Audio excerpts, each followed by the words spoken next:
Hello, darlings. Today we're celebrating some of the fabulous summer flavors of the South Carolina Lowcountry with my grilled corn, blueberry, and feta salad. I have a quarter cup of basil-infused olive oil that I'm going to add 2 tablespoons of white wine vinegar to.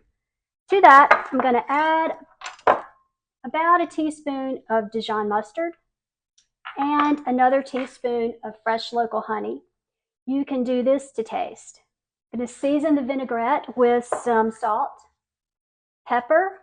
Shake the vinaigrette until it's well mixed. I have some corn that I grilled and took off the cob, and I'm adding some fresh blueberries, some grape tomatoes that I quartered, some feta cheese that is crumbled, a little bit of chopped red onion.